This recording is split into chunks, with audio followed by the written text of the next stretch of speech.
Hi everyone, I'm Jim and welcome to the review of When Legends Rise, the 7th studio record by the band Godsmack.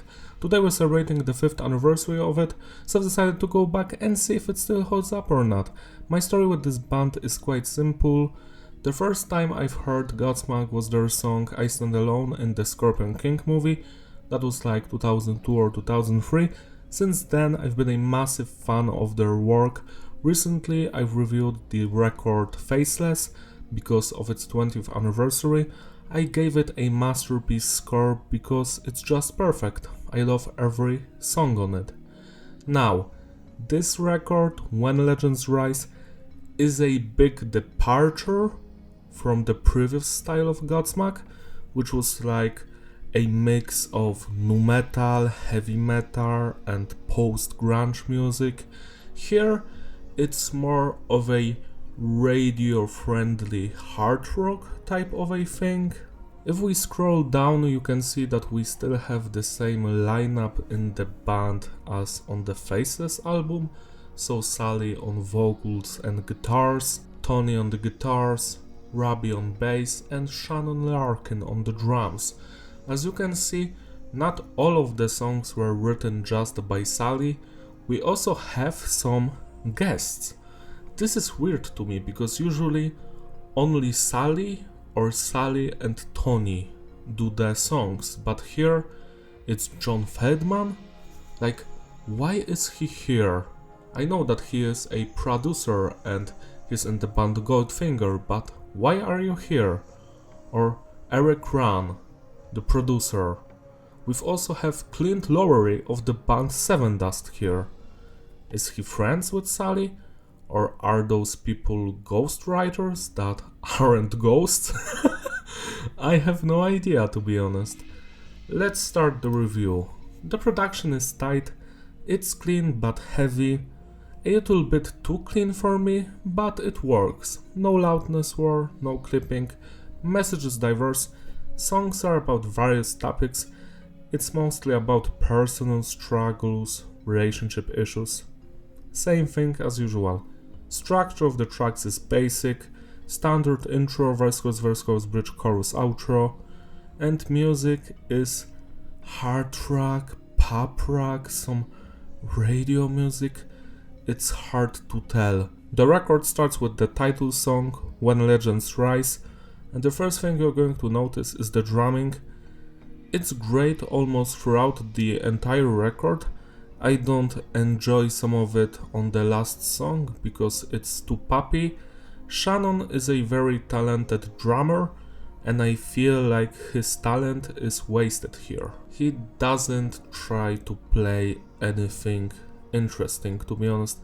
His beats and grooviness is still great, but yeah, this isn't as good as the previous records. Same with the bass work. It's not that audible and it mostly follows the guitars. Some of the guitar riffs are very groovy and cool sounding like. We even have a song with a very nu metalish riff from the 90s, which is a surprise.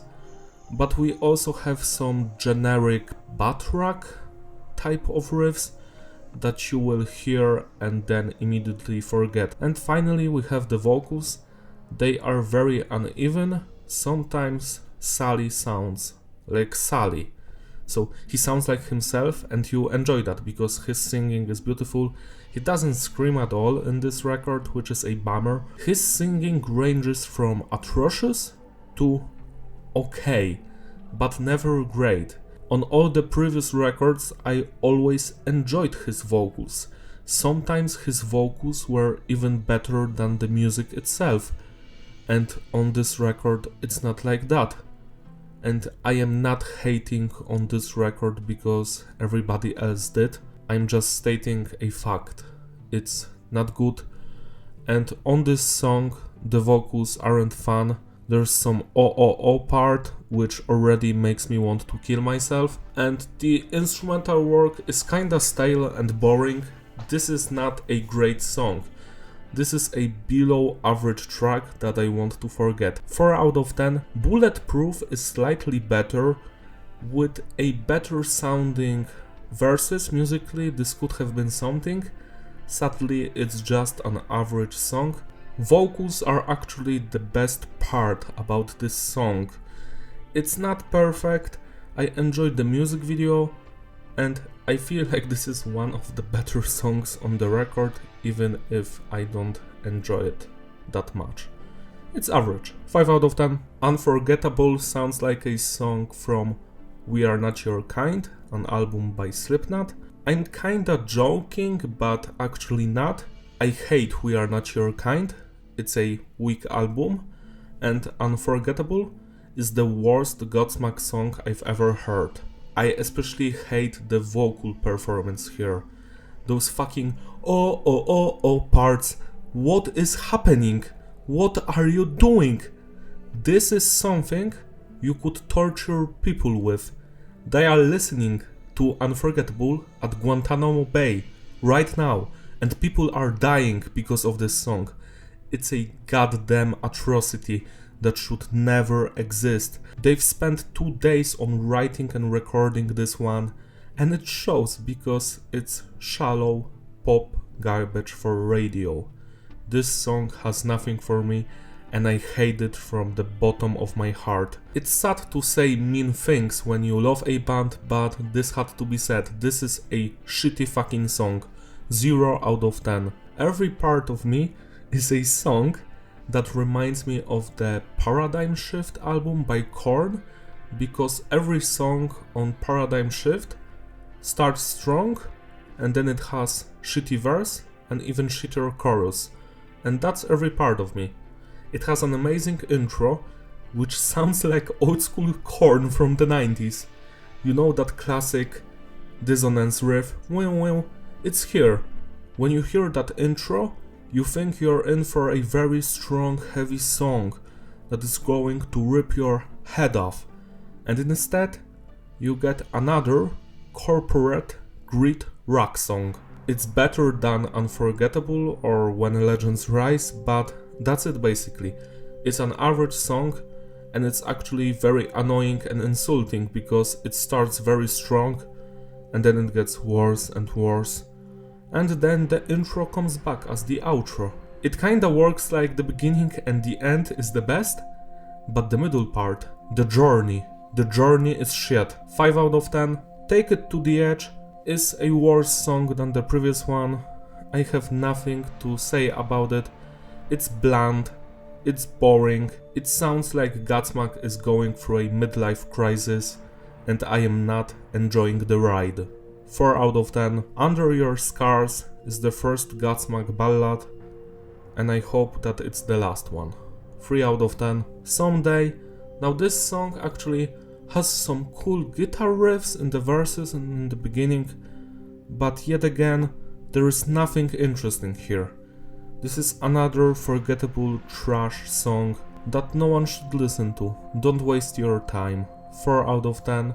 Just One Time is a surprise, to be honest.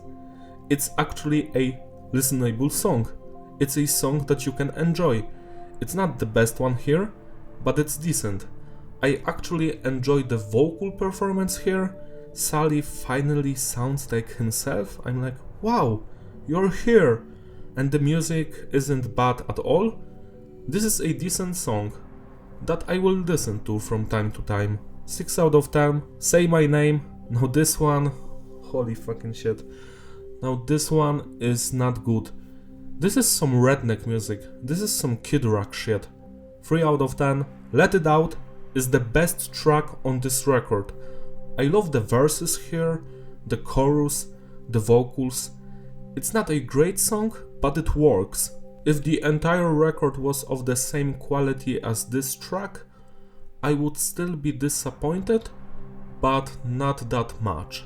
I would actually enjoy listening to the album. 6 out of 10. And the final song, Eye of the Storm. This is an interesting one because I like the guitar riffs and the vocals are fine, but the drumming here, it has that poppy beat, putz shit, and it just fucking annoys me so much. I hate music that sounds like that. All of the other songs had good drumming. Okay one. But this one? What the fuck is going on? What are you doing? You could have ended the album on a better note, but because of that drumming, this is just an average song. If it had some cool ass drumming, I would give it 6 out of 10, but because of that drumming, 5 out of 10. To sum it all up, the consistency is various and the flow is none. Replayability? No. This is a weak album. This is my 275th review, and it's the weakest album I've reviewed so far. Sure, I've reviewed some other stinkers like Fear Factory, The Industrialist, but this one is the worst one, to be honest. I cannot stand some of the songs here, like Unforgettable, Say My Name, Under Your Scars. What is this shit? The rest of the record is just forgettable, bland. It sounds like every fucking band on the radio that tries to mimic rock music. This is not the rock music I would like to listen to. This sounds forced, this sounds corporate, this has no soul. This is where legends die. And it hurts me to say those things because every previous Godsmack record was actually great. I've enjoyed every album until this one came. I've listened to this shit on the release date and I couldn't believe it what I fucking heard. I was like, this can't be happening. Godsmack is just some punk rock shit. I am not surprised that they had to cancel their recent tours. I wouldn't go to their live show either if they played anything from this record or the newer one, which came out this year in 2023. I am not sure which record is worse, but I can assure you that both of them are not fun, like at all. Stay away from this record. I mean, you can listen to those 2 tracks I mentioned earlier just one time and let it out. These ones are okay. The rest of the record needs to be buried somewhere, like Jumanji, so people won't stumble upon it. That's all from me. You don't have to celebrate the anniversary for this record, because I am afraid it can damage you mentally. I've listened to this album and my head started to hurt right at the 3rd song, and it wouldn't stop until I finished the record. This was my last time listening to this album. I will stay away from it, even if I had OnlyFans or some fucking Patreon. You would have to pay me like $6,000 or more for me to listen to this one, because it's truly gut-wrenching and hurtful to listen to this thing and know that one of your favorite bands did such a bad record. That's all from me. Thank you for watching. You can share your thoughts down below. I guess many people enjoy this record or say it isn't as bad as other people say, but I must disagree. This is as bad as people say. Usually people are wrong, but not in this case. Even if I wasn't a massive Godsmack fan and this was the first record I would hear from them, I would still be disappointed and I would actually skip the rest of the discography. Thank you for watching, don't forget to like and subscribe, follow me on my Instagram, links in the description, and I will see you in my other videos. Bye!